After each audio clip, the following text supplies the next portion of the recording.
Coming to the detailed analysis of the poem The Good Morrow, let's take up the first stanza. I wonder by my truth, what thou and I did till we loved. You will find most of the poems of John Donne begin abruptly. And this poem begins with a question, without any particular introduction of the subject. But he is in shock. He does not know what to say. So he begins by asking a question. What were we doing? What the hell were we doing till we began loving each other? It's like there was a person who suddenly awakened from a deep slumber and, had absolutely ecstatic experience, and he thinks, what was I doing? Where was I spending my life? What were the things that I was doing? So he is in a similar kind of a shock. So he ends up asking his beloved, what were you and me doing till we started loving? And he asks another question. Were we not weaned till then? Weaned is a process through which a baby a mother stops baby from breastfeeding. It's a slow process as a child grows up. The mother attempts to stop breastfeeding the child, but you cannot do that instantly or immediately. So it goes through a process called weaning. So Donne says, were we children's? Were we childs who were being still breastfed? Or were we not weaned? Was breastfeeding not stopped till we love? Now, remember that this image that John Donne is making here, that were we not weaned, is like, this is exaggeration. As I said earlier, that John Donne, as a metaphysical poet, was witty and would use these hyperboles, exaggerations to express his feeling. And this is, no exception to that rule. When he says that were we not weaned, now see, John Donne, if he has fallen in love with a girl, must obviously be an adult, a mature man, at least 18, if not older. So if he has fallen in love, and this is an exaggerative statement, where he says that, look how much ecstatic I am, look how much happy I am, that I am in such a shock of ecstasy that I am asking, what were we doing? Were we not weaned? Did mother not stop us from breastfeeding? What were we doing before we started loving? And he again asks another question. But sucked on country pleasures childishly. Now again, did we suck on, country pleasures means, those country pleasures would again be, this country in literature is a reference to the village life. The country and the city, you must have known, you must have read the novels of Charles Dickens, where you get this division of country and city. So he says, now these countrymen at times, if they exaggerate, it would be like these countrymen do not know a lot of wit. They do not know about love. They do not know about all those innovations. So were we like those? Walking around childishly, doing childish act. What were we doing before we began to love? Exaggeration, hyperbole, examples of hyperbole, and nothing else. And of course, the wit of John Donne. Are snorted we in the seven sleepers' den? Now, what were we doing? He's trying to find out what we were doing. Now he comes up with a biblical reference. And this biblical reference, were we snorted, slept where? In the seven sleepers' den. Seven sleepers' den would be a reference to a biblical and a Quranic story, where we are told that there were 7 young men, who were going to be persecuted on the religious basis. So what they did, they left the country and entered into a cave. Now in that cave they fell asleep, a kind of death, and it was, Bible says, after 300 years, and Quran says after 100 years, that they woke up, came back to life. Now as they came back to life, and then they would come to city and they will find all things changed. Now he says, were we like those 7 sleepers who slept in that particular cave for 100 years, for 300 years, and suddenly came back to life after 300 years by God's permission, by God's will? Were we also in similar kind of a state? Now again, as I said, he is comparing here the lovers, as he does in other poems, the canonization, valediction, forbidding mourning, and others, comparing himself and his beloved with saints, in relic for that matter. He says that, are we similar to those 7 religious men? Or were we in that sort of a condition before we started love? What were actually we doing? Now, as I said, this is the wit of John Donne. He's trying to influence or impress his beloved, or, he's trying to exaggerate his statement, which he often does, particularly in love poems, and also in the religious sonnets for that matter. It was so, but this all pleasures fancies be. Maybe it was so, whatever it was, but look at the pleasures that we are having. Look at the fun, look at the joy, look at the ecstasy that we are having.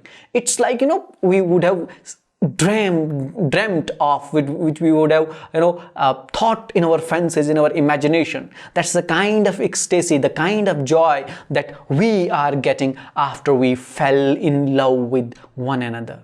If ever any beauty I did see, which I desired and got, it was but a dream of thee. That's flattery, buttering, we say in our language. It's hyperbole in literary terms. It's exaggeration. If ever I wanted to see a beautiful face in this universe, or if there was a fairy that came in my mind, about which I would think, it was but thine dream, it was but you. In Urdu we say कि अगर मुझे किसी एक खूबसूरत लड़की की चाहत थी तो वो तुम थी, और देखो आज तुम मुझे मिल गई. Now that's exaggeration. So that was the first stanza of the poem The Good Morrow. It begins abruptly.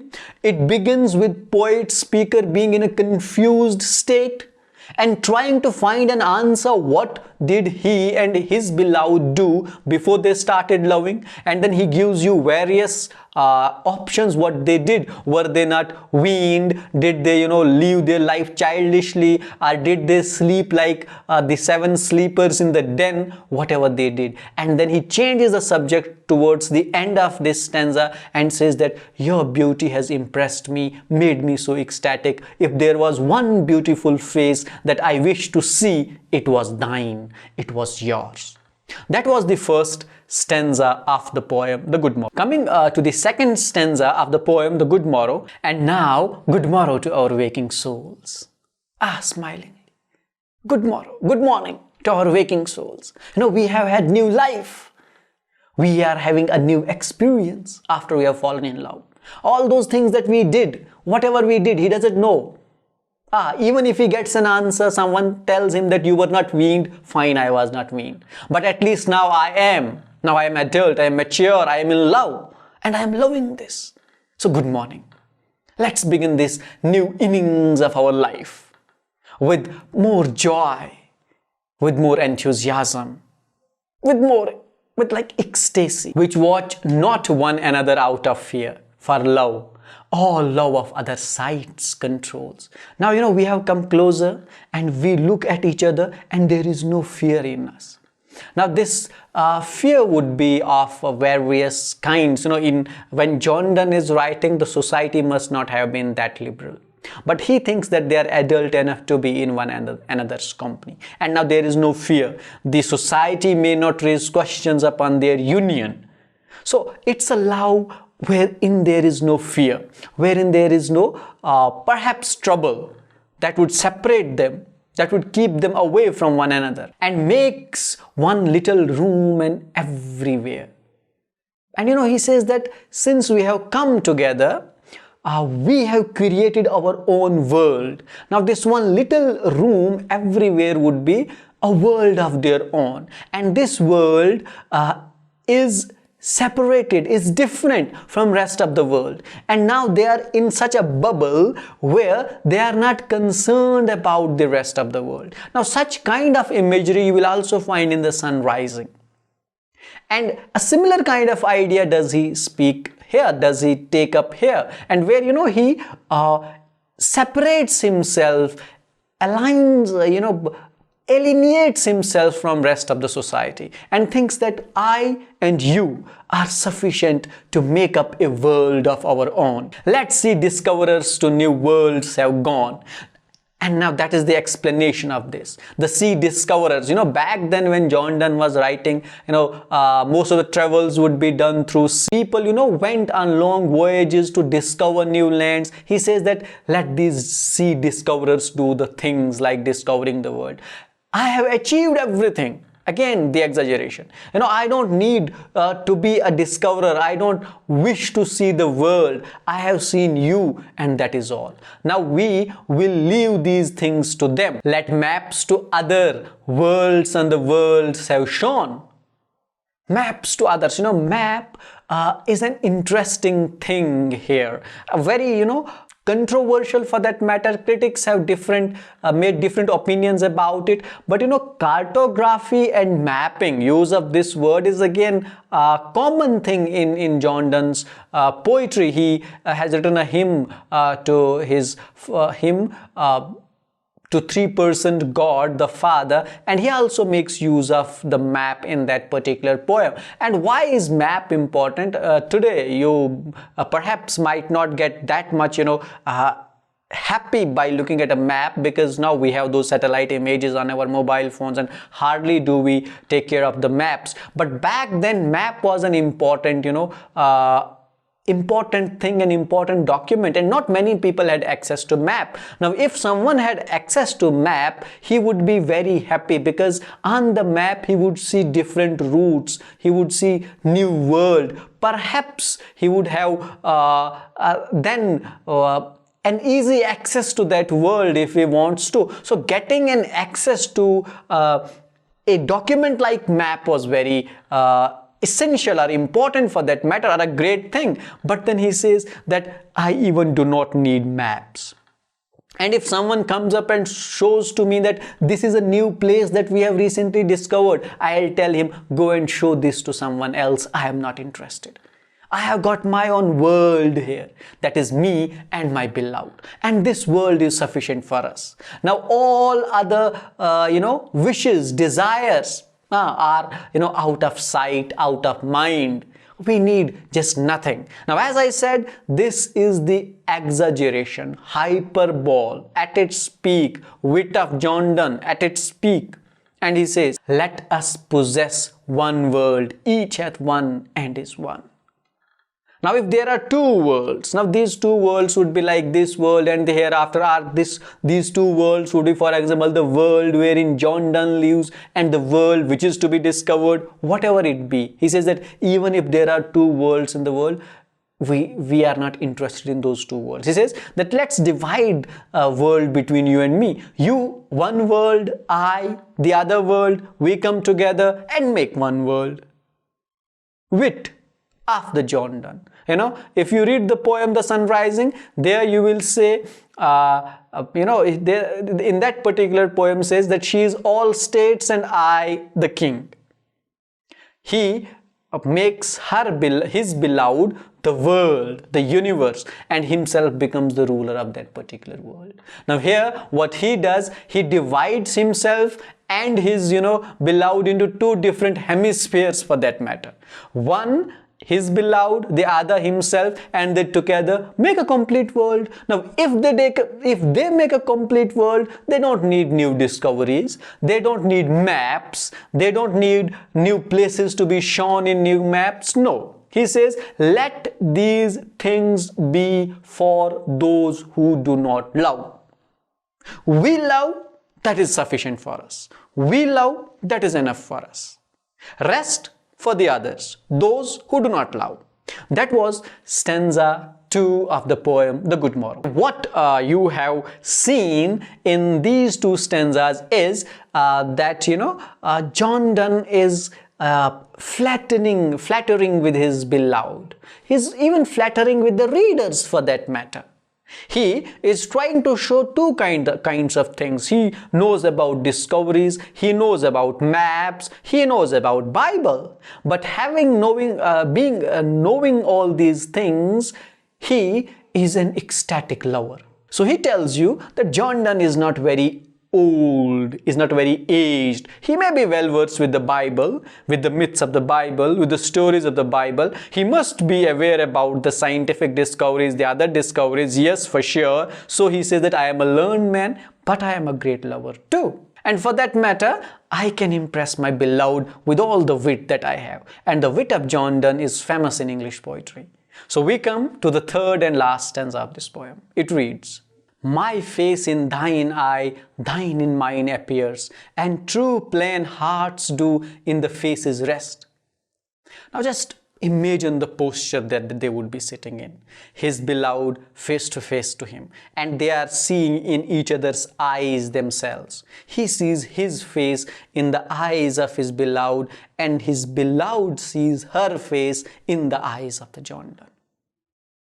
And he says that we do not only see in each other faces, in each other eyes, our faces, but we say that face is the index of heart or index of mind, but we also, our hearts too get reflected on our faces. And look how pure our hearts are, and look how innocent our hearts are. The second verse where he says, and true plain hearts do in our faces rest. This our face becomes the index of our mind, and there is no hypocrisy in it. There is no double standard in it, and there is no betrayal in it. They are plain, they are true, our intentions, our hearts. So he is saying that they are the best. If you want to give an example of the best lovers, John Donne says it is me and my beloved. And he says this everywhere. He says this in Relic, he says this in Canonization, he says this in A Valediction Forbidding Mourning, he says this in Ecstasy. He makes this statement almost in many poems, and he is repeating the similar kind of a statement here also. Where can we find two better hemispheres without sharp north, without declining west? Now he again asks a question. Now look at us. We are perfect. We are a perfect world. We are two hemispheres. This earth is divided into two hemispheres. But then he says that can you find better hemispheres than us? These hemispheres that we have in the geography are, not the best, not the perfect. One is declining, one is sharp, But look at us. We are the perfect. And we make the perfect world. You cannot find another. You cannot find a better hemisphere, and you cannot find a better world. Me and my beloved make the best world. Whatever dies was not mixed equally. This statement, when people die, or when life comes to an end, maybe people say that after death they would meet one another, or people would think better about the people when they die. It has not been the case before them. But now he doesn't fear death also. Here, John Donne would be making a digression from his physical love to platonic love. Now he suddenly realizes that death is a reality. Death will fall upon them. But now this death which comes to him and to his beloved will not separate them, but will make them their bond more stronger. Why and how? If our two souls be one. Now this idea of two souls being one is also reflected in the poem A Valediction Forbidding Mourning. If they be two, they are two, so like a stiff twin compass, if you remember that poem.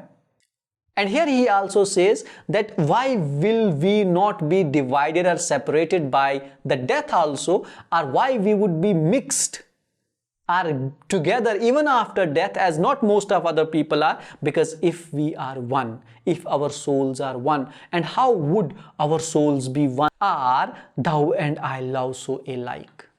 If we are truthful to one another, we love one another alike. As much as passion I have for you, if you will have a similar kind of passion for me, that will make us together for lifelong. Or secondly, if I am honest with you, you would remain honest with me. There would be no betrayal amongst us. That will make hereafter also better for us, or even death will not separate us. That none do slacken, none can die. Slacken is again betrayal. None does betray. Neither I will betray my beloved, nor would my beloved betray me. And if that happens, now think, none can die. Because even if we die, death is not going to separate us. We would be together. So the physical love, the love of this world, changes into the platonic love and the love of hereafter. That was the poem Good Morrow. The dominant theme of this poem is love, both physical love and platonic love. And the poem is full of the wit of John Donne, the flattery of the John Donne, the exaggeration of the John Donne. These are some of the characteristic features of this poem. I hope that this lecture was helpful for you and you were able to understand the poem The Good Morrow. Thank you for watching, but don't forget to visit your academy and browse through your academy. You will find a lot of lectures. We have quite a good number of lectures on John Donne. We have lectures on literary theory, on literary criticism, on novel, on drama. N number of lectures you will find on your academy, but for that you'll have to visit your academy, and we recommend visiting the playlist section of your academy, where you will find all the lectures in one place, all the lectures well arranged, and you will get access to all that you need at your academy's page. Thank you for watching, and don't forget to share, like, comment and subscribe your academy.